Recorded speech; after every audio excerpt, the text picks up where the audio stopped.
Сәлеметсіздер ме курсқа қатысушылар? Бүгін Microsoft Excel негіздері курсының 7-ші сабағын өтетін боламыз. Ол мәліметтерді редакциялау деп аталады. Бүгін сабақта біз мәліметтерді іздеу және ерекшелеу, сонымен қатар сүзгілеу және сұрыптау деген секілді қызықты ұғымдармен танысатын боламыз. Отбасылық бюджет құжатымызды ашамыз. Бұл құжаттан осы аталған командалар бойынша жұмыс жасайтын боламыз. Ол командалар главный вкладкасындағы редактирование немесе қазақша редакциялау элементтер тобында орналасады. Бұл командалар тобы өзіндік белгілі бір командалар жиынтығынан тұрады.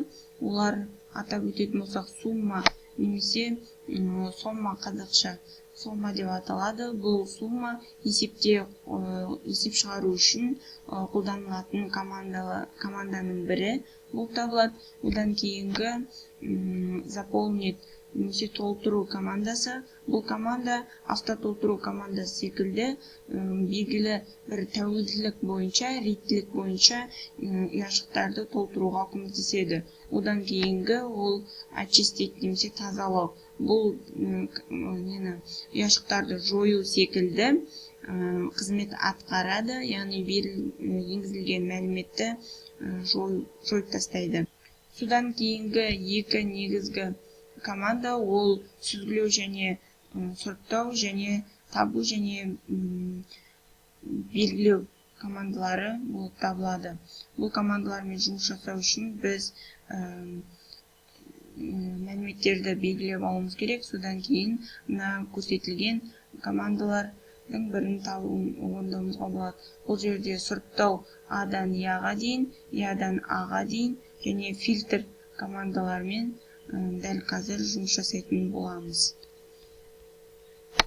Ұяшықты белгілеп алайық.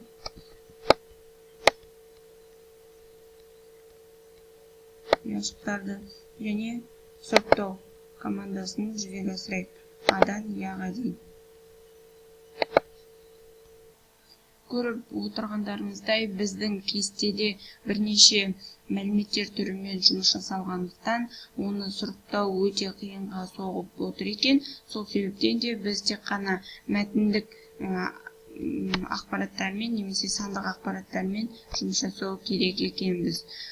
Ол үшін біз шығыстар категориясын белгілеп алып, сол жерден сұрыптау жүргізуімізге болады. Міне көріп отырғаныңыздай алфавит реті бойынша сұрыптап берді. Сонымен қатар сандық мәліметті белгілеп оны сұрыптайтын болсақ, бұл жерде категориялар минималдыдан максималдыға немесе максималдыдан минималдыға сұрыптау деген түрге ауысты. Біз осы минималдыдан максималдыға сұрыптау командасын орындасақ, көріп отырғандарыңыздай міне осы реті бойынша сұрыпталғанын көруге болады.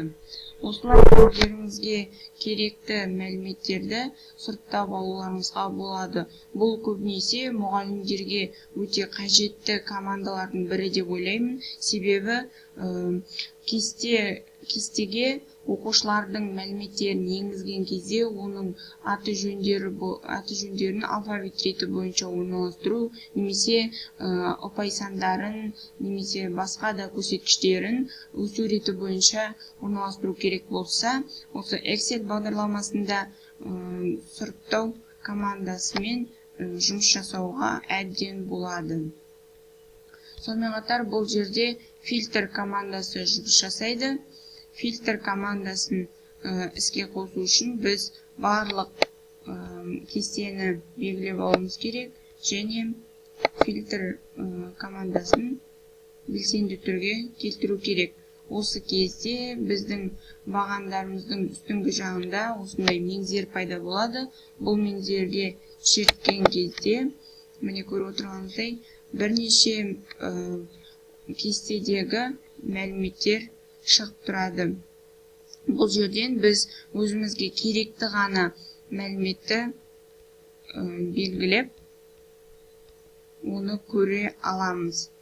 Бұл жерде бұл команда өзімізге керекті ізделініп отырған ақпаратты тез табуға көмектеседі.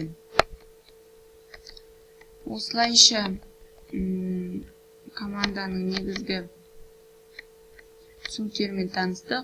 Енді табу және белгілеу командалар жиынтығымен жұмыс жасайық. Ол үшін біз ең алдымен кестемізді белгілеп алуымыз керек, және содан кейін ғана барып команданы іске қосуымыз керек. Көріп тұрғаныңыздай, алдарыңызда табу және өзгерту, ауыстыру диалогтық терезесі шығады. Бұл жерден біз өзімізге керекті мәліметті жазып тауып ала аламыз. Мысалы, пәтерден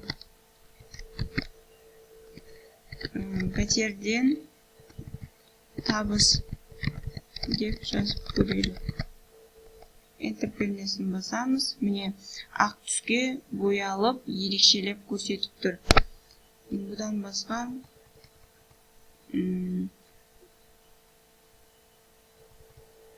мысалы көрсеткіштер мәліметін тапқым десе, міне ақ түспен көрсетіп тұр.